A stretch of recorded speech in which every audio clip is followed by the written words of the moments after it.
हमने 2 पेपर्स की वीडियोस बनानी थी, 2 पेपर पूरे हो गए। 3 की शर्ट आ गया आपको। बहाने से बैठ गए। सर ये इससे पहले की बात एक जने 3 पूरे हो जाएंगे फिर भी ये नहीं जाएगा। अगर आप लोग इरिटेट हो रहे हैं तो उसको मैं निकलवा सकता हूँ ऐसे। निकलवा दें, सीडी दी इसने।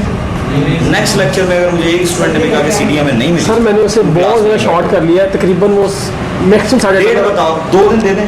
नहीं सर 2 दिन बहुत कम है, इसको तो वाइंड अप हो लेंगे सर। नहीं, इसे नहीं वाइंड अप होना था।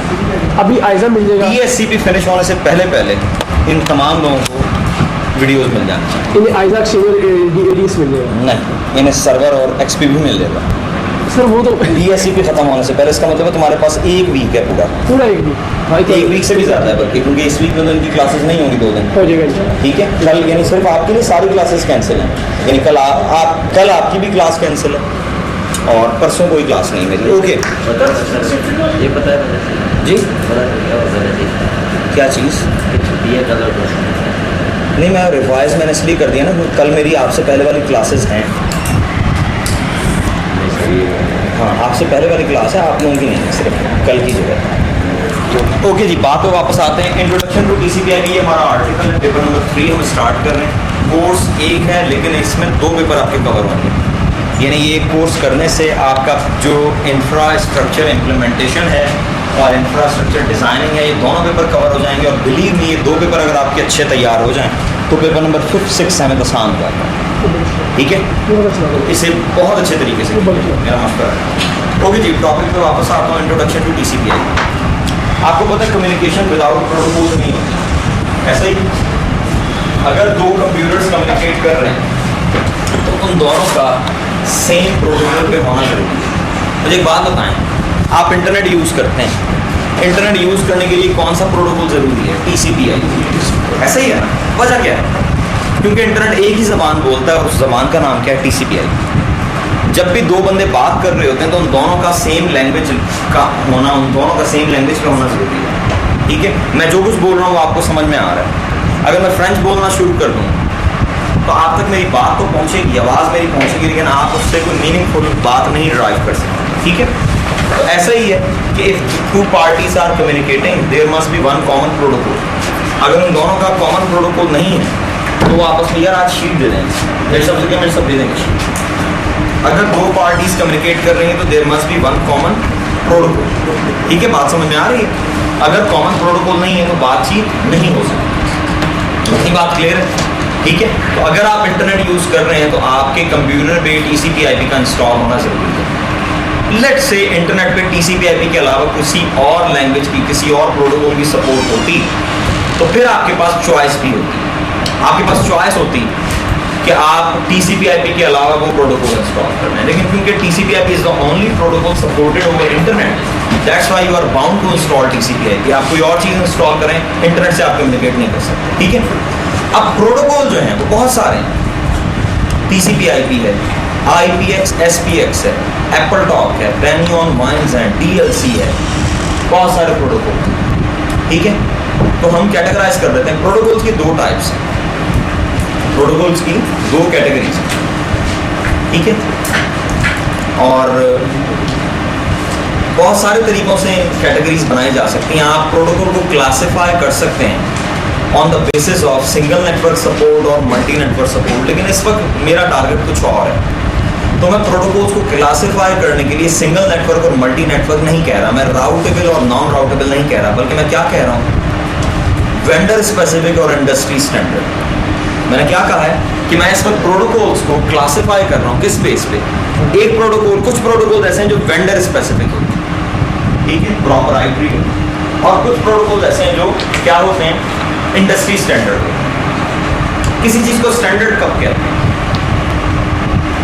जब वो किसी एक के लिए ना हो। ठीक है, जिस तरह British open, French open, French open tennis tournament, French open, ये ओपन का वर्ड क्या इंडिकेट कर रहे हैं? कि कोई भी प्रोफेशनल इसमें पार्टिसिपेट कर सकता है। बात समझ में आ रही है? तो जो चीज़ ओपन होती है वो सबके लिए होती है। ठीक है, एक प्रोटोकॉल है Apple talk.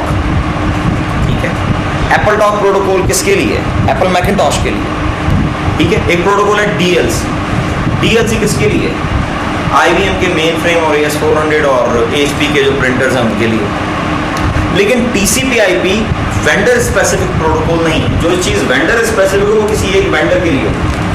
TCP/IP has now become industry standard. Initially industry standard नहीं था, जब बना था तो बनाया गया था यूनिक्स के लिए। यूनिक्स का नाम सुना है? यूनिक्स भी एक ऑपरेटिंग सिस्टम है। तो जब बनाया गया था TCP/IP तो इनिशियली इसको किसमें डिप्लॉय किया गया था? यूनिक्स में। लेकिन बाद में अपने फीचर की वजह से इसके फीचर्स ऐसे थे कि वन बाय वन इसको हर किसी ने अडॉप्ट किया। आपको अगर आप माइक्रोसॉफ्ट की मैं हिस्ट्री बताऊँ, मैंने जो MCSE की थी ना फर्स्ट टाइम, वो NT4 ट्रैक में की थी, विंडोज़ NT में। तो उस ज़माने में विंडोज़ NT जब आप इंस्टॉल करते थे उस पर डिफ़ॉल्ट प्रोटोकॉल TCP/IP नहीं था, उस पर डिफ़ॉल्ट प्रोटोकॉल था नेटबीन।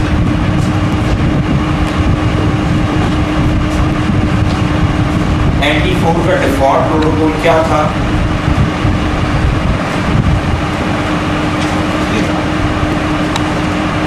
लेकिन अब क्या होगा? TCP/IP, ठीक है। यानी माइक्रोसॉफ्ट को भी लेट ली, लेकिन बहरहाल पता लग गया कि TCP/IP के बगैर जिंदा रहना पॉसिबल नहीं नेटवर्किंग इंडस्ट्री में। इसलिए अब आप विंडोज़ में डिफ़ॉल्ट प्रोटोकॉल क्या देते हैं? TCP/IP होता है डिफ़ॉल्ट प्रोटोकॉल TCP/IP, ठीक है। आपने दो इन्वायरमेंट पढ़े थे, वर्क ग्रुप और डोमेन। मुझे पता है प्रोफेशनली कौन सा इन्वायरमेंट होगा, वर्क ग्रुप हो गया, डोमेन होगा। और डोमेन बनाने के लिए क्या इंस्टॉल करते हैं? सर्वर पे क्या? Active directory. और एक्टिव डायरेक्टरी इंस्टॉल करने के लिए क्या जरूरी है? TCP/IP। इसका मतलब है मैं ये कह सकता हूँ कि डोमेन के लिए क्या जरूरी है? TCP/IP। यही मतलब हुआ ना। और क्योंकि डोमेन ही वाइडली यूज्ड इन्वायरमेंट है, इसलिए TCP/IP के बगैर विंडोज़ का कोई प्रोफेशनल इन्वायरमेंट नहीं बन सकता अंडर विंडोज़ 2000 और 2003, क्योंकि यही दो इंजन में एक्टिव डायरेक्टरी होती है। इवन 2007 बात समझ में आती है। तो इसका मतलब ये हुआ at the end of the day जो मॉरल ऑफ द स्टोरी मिलता है वो ये कि विदाउट TCP/IP सर्वाइवल नहीं है। बात क्लियर है? अगर आप नेटवर्किंग इंडस्ट्री में सर्वाइव करना चाहते हैं तो TCP/IP की नॉलेज होना ज़रूरी है। इतनी बात क्लियर होगी? ठीक है, पक्की बात है। अब हम आते हैं TCP/IP। मसला ये है कि जो TCP/IP है वो उसका एक लेयर्ड आर्किटेक्चर है, और वो लेयर्ड आर्किटेक्चर आपने अंडरस्टैंड करना है। आप में से कितने लोग हैं जिनको OSI रेफरेंस मॉडल का थोड़ा बहुत नाम और लेयर्स पता है? ठीक है, देखिए OSI रेफरेंस मॉडल को TCP/IP मॉडल के साथ कंपेयर नहीं करना, ठीक है।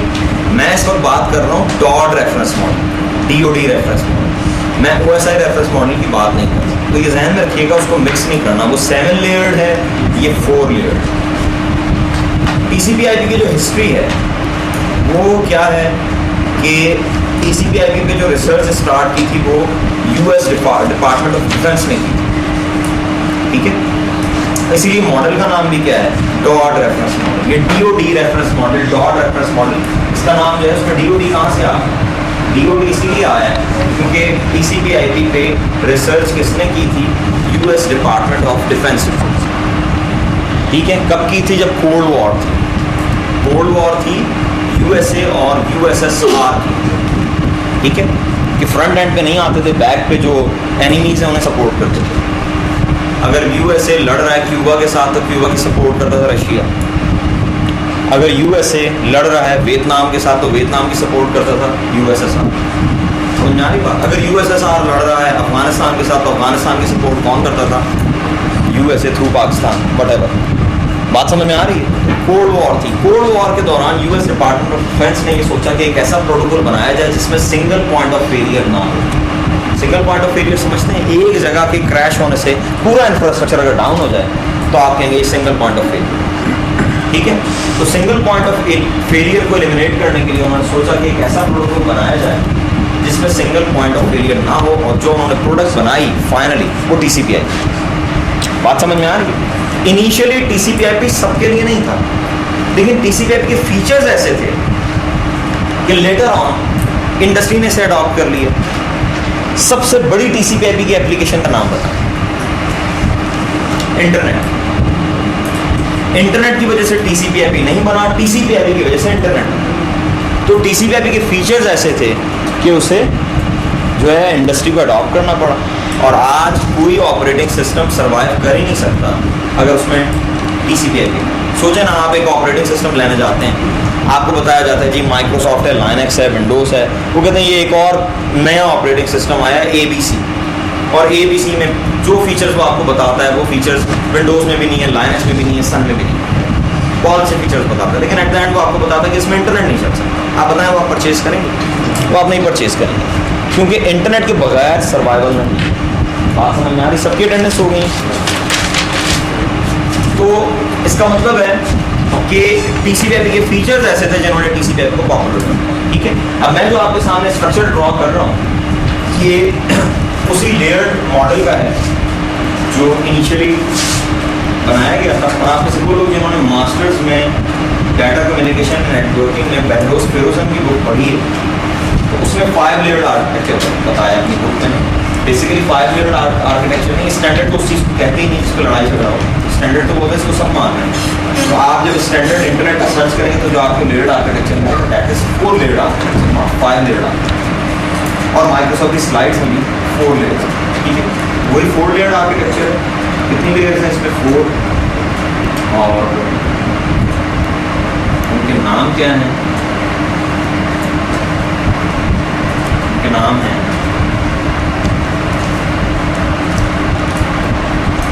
एप्लीकेशन। मैंने सोचे समझे मंसूबे के तहत बाहर नाम लिख रहा हूँ, अंदर नहीं लिखिएगा, अंदर मैंने कुछ और लिखा।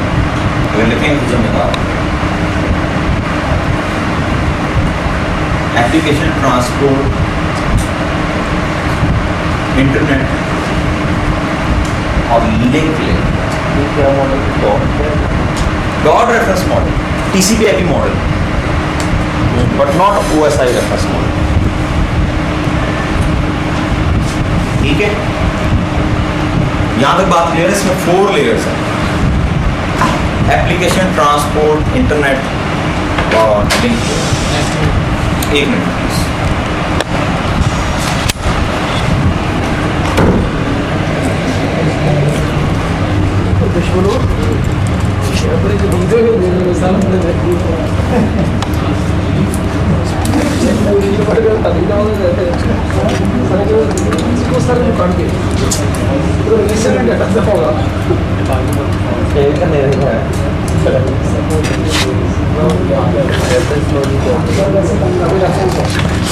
मॉडल बनाया आप उसको रेफरेंस लेके अपना भी मॉडल रेफरेंस का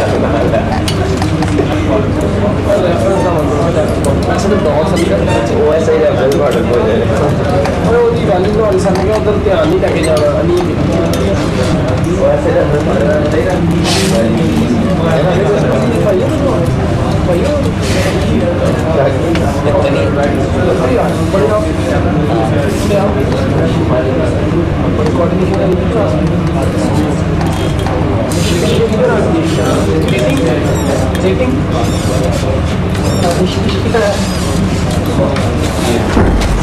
ओके जी, मैंने 4 लेयर्स लिखी हैं।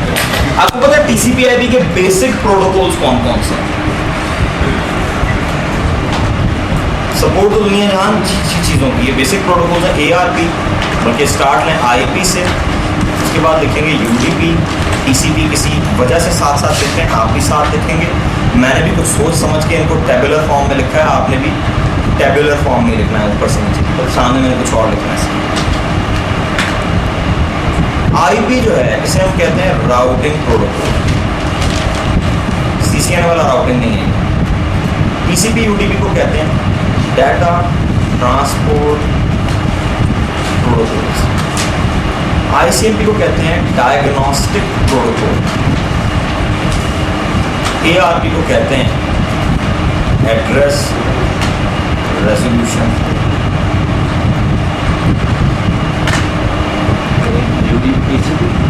बिल्कुल जो लिखा है वही लिखा हुआ है, वहम में ना पढ़ो, लिखते जाओ। बड़ा वहमी आदमी है।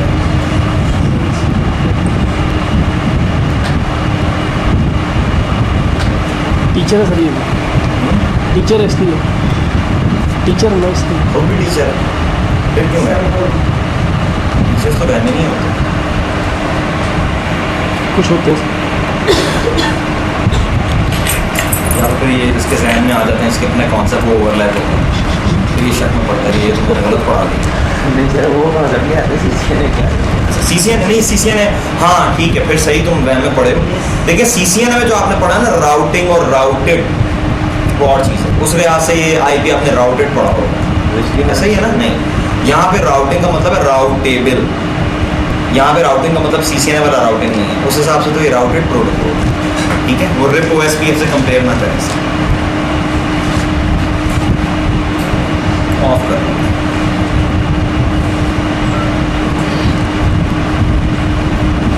जी। देखिए इस पर थोड़ी थोड़ी बात कर लेते हैं। आईपी पे लिखा हुआ है राउटिंग प्रोटोकॉल, यानी आईपी जो है TCP IP के एक पैकेट को जो राउट करवाता है, यानी एक नेटवर्क से दूसरे में भेजा जाता है, उसमें इनमें से कौन सा प्रोटोकॉल हेल्प करता है? आईपी। यानी TCP IP के पैकेट को राउटेबल बनाया किस प्रोटोकॉल ने? आईपी। बात समझ में आ रही है? TCP IP is routable because of IP, ठीक है। इतनी बात क्लियर होती है। उसके बाद लिखा हुआ है TCP नहीं क्लियर। देखो प्रोटोकॉल की एक और क्लासिफिकेशन भी, एक होते हैं सिंगल नेटवर्क प्रोटोकॉल,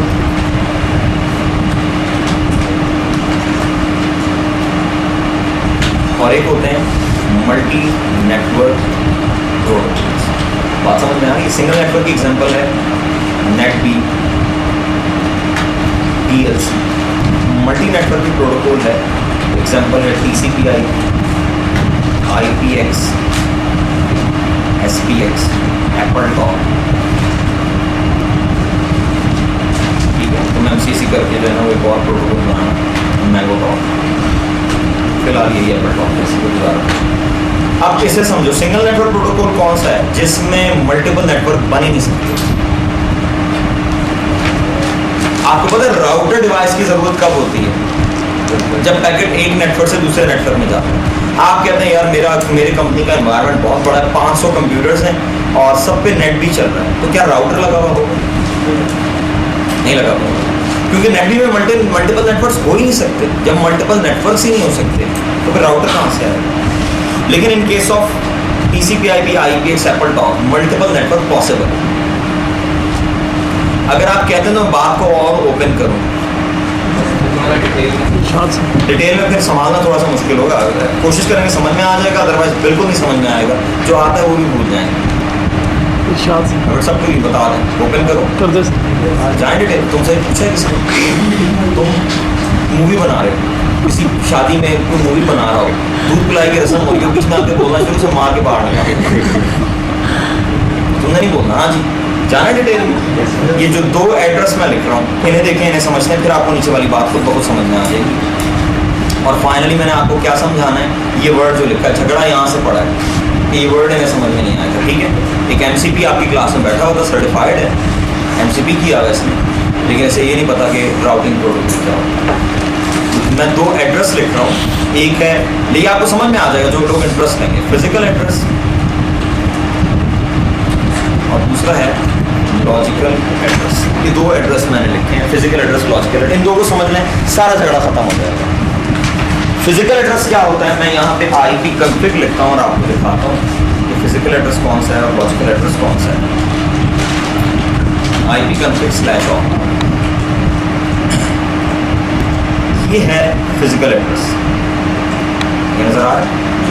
अगर किसी नंबरिंग में ABCD आ जाए तो इसका मतलब है वो नंबरिंग कौन सी है? हेक्साडेसिमल। ये डिजिट्स जो लिखे हैं ये हेक्सा के हैं। हेक्सा का यहाँ पे एक डिजिट जो है वो 4 बिट्स के बराबर है। कितनी बिट्स के? 4। और कितने डिजिट है यहाँ पे? 12। 12 multiply by 4 is equal to 48। ये एड्रेस कितनी बिट्स का है? ये एड्रेस 48 बिट्स का है, ठीक है। इसको फिजिकल एड्रेस भी कहते हैं, इसे मैक एड्रेस भी कहते हैं। ये किसके अंदर होता है? NIC के अंदर, ठीक है। फिजिकल एड्रेस किसका पार्ट होता है? ये बर्न इन एड्रेस है,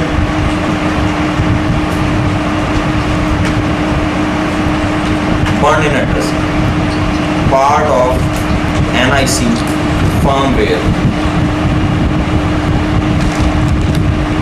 ठीक है। Never change. देखो यार कौन है जी उस्मान?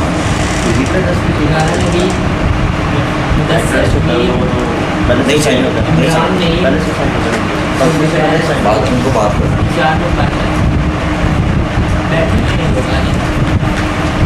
4 नाम के लिए वो जल्दी से मेरे साथ मिल के आओ यार, वादा करके जल्दी से आओ, मैं वेट कर रहा हूँ। लंबा वादा करेंगे।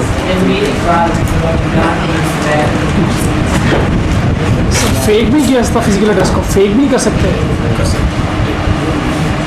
देखो लॉज जो होता है ना, लॉ का मतलब क्या होता है? तो जो यूनिवर्सल है, जो सेम है, जिसमें चेंज नहीं आ सकता और उसे वायोलेट करेगा वो जो थीफ है, ठीक है ना। लाइक आप कहते हैं जी किसी बंदे का कत्ल करना पॉसिबल नहीं, इसका मतलब क्या है कि अगर ये किया जाएगा तो ये ऐसी चीज़ है जो वॉलेशन वायलेशन, ठीक है ना। लेकिन क्या बंदे कत्ल नहीं होते हैं? तो आपने कहा फिजिकल एड्रेस चेंज नहीं होगा, ठीक है। यानी इसका मतलब ये कि एक एनआईसी में परचेज करके लाए, मैंने अपने कंप्यूटर में लगाया, ये उसका एनआईसी का एड्रेस आ गया। मुझे बताएं अगर इस कंप्यूटर में से एनआईसी प्लग ऑफ करके इस कंप्यूटर में लगा दो, यही एड्रेस आएगा, यही एड्रेस आएगा ना, जी सर। 100% यही एड्रेस यही आएगा। आएगा सर। अरे ये फिर ये तो मैंने फिर छूट भी रखा है आएगा। फिर यही आएगा। ड्रेस इस सिस्टम पे स्टोर यही होगा। मैं कह रहा हूँ कि उस सिस्टम में फिर कह रहे हैं कि आप वही ड्रेस रहेगा। मैंने जो कहा मैं दोबारा कहता हूँ, फिर तुम्हारे ध्यान में जो है मैंने वो बताया। इस कंप्यूटर पे एक एनआईसी लगा हुआ है और ये उस एनआईसी का एड्रेस तुम्हें नजर आ रहा है, ठीक है। ये लिखा हुआ है Intel VM network adopter network connection. मैंने एनआईसी प्लग ऑफ किया, निकल आता है एनआईसी, और इसमें लगा दिया, यही एड्रेस है। एनआईसी को प्लग ऑफ किया, उस कंप्यूटर पे लगा दिया, यही एड्रेस। फिर प्लग ऑफ किया वो लास्ट वाले, जहाँ मर्जी एनआईसी निकाल के आप पॉकेट में सियालकोट ले गए, वहाँ एक कंप्यूटर में लगा है, क्या होगा? स्टार्ट में ऐसे लिखा हुआ आ जाएगा कि सियालकोट आ गया, यही एड्रेस रहेगा। आपने एनआईसी निकाला, आप यूएसए ले गए, फिर क्या होगा? वो चीज यही एड्रेस रहेगा। बात समझ में आ रही है? इसीलिए तो कह रहे हैं बर्न इन है। एनआईसी की चिप के अंदर हार्डवेयर ऑलरेडी प्रोग्राम हुआ, तो चेंज नहीं है। बात समझ में आ रही है? और सबसे इंपॉर्टेंट चीज क्या है कि एनआईसी को जब भी कोई चीज रिसीव होती है तो वो उसी वक्त एक्सेप्ट करता है उसे जब उसका एड्रेस उस चीज से मैच करता है। एक बात याद रखिएगा, 2 केसेस हैं जिसमें एनआईसी कोई चीज एक्सेप्ट करता है, तीसरा केस है वो 2 केसेस याद, ठीक है। वो 2 केसेस क्या हैं? एक केस को हम कहते हैं ब्रॉडकास्ट और एक केस है नॉन यूनिकास्ट। ये बात याद रखें, मैं पूरा लेक्चर लगा के ये चीज़ आपको समझाऊंगा, ठीक है। पूरा लेक्चर इसमें लग जाएगा ये, लेकिन उसके बाद अगर आपको समझ में नहीं आती ब्लेम आप पे ही होगा। अगर आप बात समझ नहीं रहे, जहाँ समझ में ना आए मुझसे पूछें, ठीक है। लेकिन अगर बीच की कोई चीज़ मिस हो गई है तो आपको एंड पे वो बात समझ में आए। मैंने आपको क्या कहा है कि एनआईसी के अंदर जो एड्रेस होता है, जल्दी से रखो, एनआईसी के अंदर जो एड्रेस है वो कभी भी चेंज नहीं होता, ठीक है। हैकर जो मर्जी करें उसे नहीं कवर कर रहे इस पर। हमने कहा कि एनआईसी प्लग ऑफ कर लें, किसी और कंप्यूटर में लगा दें, वही एड्रेस रहेगा, ठीक है। किसका एड्रेस? उस कंप्यूटर पे एनआईसी का वही एड्रेस है। इस पे आपने दूसरा एनआईसी लगा दिया तो दूसरा एड्रेस आ जाएगा। एनआईसी के जो अंदर एड्रेस वेंडर ने बनाते वक्त लिख दिया वही एड्रेस रहेगा। ये जो आपको 12 डिजिट्स इसमें से नजर आए, कितने डिजिट नजर आए? 12 बिट्स कितनी बनी? 48। ये जो 48 बिट्स हैं, इसमें जो फर्स्ट 24 बिट्स हैं, आप एक कंपनी बनाते हैं जो क्या बनाएगी? एनआईसी। तो जो फर्स्ट 24 बिट्स हैं ये आप परचेज करेंगे किससे? IEEE से, ठीक है। ये एसोसिएशन है जो इन चीज़ों को कंट्रोल करती है, ठीक है, international electrical and electronic engineers. इससे आगे जो 24 बिट्स हैं वो आपकी सीरियल नंबर है। लेट्स से आपको आपकी जो कंपनी है उसे ये नंबर साइन हो गया, ये नंबर आपको साइन। अब इससे आगे आप क्या करेंगे? 1 2 चलते जाएंगे। यानी आप कितने एनआईसीज बना सकते हैं? 2⁻²4। मैक एड्रेस की बात हो, मैक एड्रेस और फिजिकल एड्रेस बेसिकली सेम। आप कितने एनआईसीज बना सकते हैं without purchasing another name space? 2⁻²24। 16 crore 1 crore और 67 लाख, इतनी आपको बड़ी स्पेस में, ठीक है। स्टार्ट का पोर्शन तो आप चेंज नहीं कर सकते ना, जी सर। बताएं मुझे। स्टार्ट का आप एक कॉलोनी बनाते हैं, आप बिल्डर हैं, आपने एक कॉलोनी बनाई जिसमें 500 घर हैं, ठीक है। उस कॉलोनी में किसी का भी जब एड्रेस बनाएंगे आप, तो उस एड्रेस में लाहौर और पाकिस्तान आएगा, ये आप चेंज कर सकते हैं? नहीं, आप कहते हैं नहीं इसमें कराची आएगा, नहीं हो सकता। उसके बाद वाला पोर्शन आप चेंज कर सकते हैं। तो ये जो पोर्शन है ये परचेज है, ये चेंज नहीं होगा 000100 मैंने गलती कर दी। बिट्स तो 24 है, हेक्सा डिजिट्स जो है वो 6 बनेंगे। जी sir 24 bits is equal to 6 hexa digits 1 2 3 4 5 6। इससे आगे जो नंबर होगा वो आपका कंट्रोल है, वो आप देखो ये भी 6 है। बात समझ में आती है? इसका मतलब क्या हुआ कि क्या एनआईसी का एड्रेस ग्लोबली यूनिक नहीं हो गया? IEEE ख्याल रखेगा कि ये वाली बिट्स किसी और को ना दे, और इससे आगे कौन ख्याल रखेगा? हाँ, यही होगा ना। तो क्या ये नंबर डुप्लीकेट हो सकता है?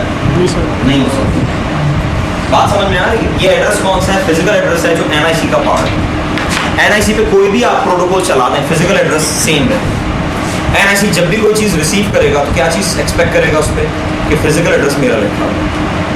फिजिकल एड्रेस इसी तरह जिस तरह आपका फ़ोन नंबर है, कॉर्बेट का फ़ोन नंबर है 57624001, ये नंबर बिल्कुल सही है। ये है जी कॉर्बेट का फ़ोन नंबर। मुझे बताएं ये नंबर कब तक सही है? जब तक ये क्या बात है, जब तक कॉर्बेट नहीं तो कोई और आ गया उसके लिए कौन नंबर? जब तक चेंज ना हो। आप नेटवर्किंग के लिहाज से ये नंबर कब तक, ऐसा कौन सा केस है कि इस नंबर के साथ आपको कुछ और भी डायल करना हो? कंट्री आप लाहौर से बाहर एरिया कोड हो, सर। ऐसा ही है ना? जब तक आप लाहौर में ये नंबर बिल्कुल सही है। आप सियालकोट में, अब आपको स्टार्ट में 0423 रखना पड़ेगा, ऐसा ही है ना? वजह क्या है? आपका नेटवर्क चेंज हो गया, आपका नेटवर्क चेंज हो गया ना। आप लाहौर नेटवर्क से बाहर चले गए तो आपको 0423 स्टार्ट में लगाना पड़ेगा, ऐसा ही है। तो अब मुझे ये बताएं, मैं आपको फिजिकल एड्रेस को कंपेयर करवा रहा था इसके साथ, ये चीज़ तो नहीं थी ना? मैंने आपको क्या कहा था फिर? ये नंबर फिजिकल एड्रेस की तरह, ठीक है? अगर आप लाहौर में तब भी ये नंबर चाहिए, इस्लामाबाद में तब भी ये नंबर चाहिए, लेकिन इस्लामाबाद में जब आप गए तो उसके साथ कोई और चीज़ भी लगी। तो बेसिकली फिजिकल एड्रेस जो है वो it's a flat address space. Flat address का मतलब क्या होता है? जिसमें हायरार्की ना हो। फ्लैट का उलट क्या है? हायरार्किकल। एक चीज़ होती है फ्लैट और एक होती है हायरार्किकल, ठीक है? फ्लैट चीज़ वो होती है जिसमें हायरार्की ना हो। मैक एड्रेस फ्लैट है, इसका मतलब है MAC address does not provide any information about computers network. Computer की नेटवर्क बिलोंगिंग इसमें नहीं होती, ठीक है? ये सिर्फ हाउस नंबर 50 है। देखो दो एड्रेसेस हैं, मैं यहाँ दो एड्रेस लिखता हूँ। आपका हाउस नंबर है, ये जनाब आपका हाउस नंबर है 50। इसके बगैर आपको लेटर रिसीव हो सकता है? नहीं हो सकता। लेकिन अगर लेटर, एक केस था कि लेटर आपको आ रहा है हाउस नंबर 60 से, और एक केस है कि यही लेटर आपको आ रहा है कहाँ से? USA से। तो इसके साथ हमें और क्या चाहिए? अब ये एड्रेस नहीं होगा, मैं एक और एड्रेस साथ लिख रहा हूँ, इसको हम आगे कर देते हैं, ये इधर चला गया। मैं यहाँ एक और एड्रेस लिखता हूँ,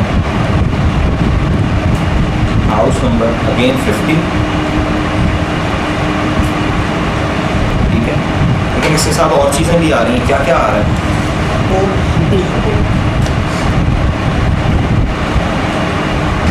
मॉडल टाउन लाहौर पाकिस्तान।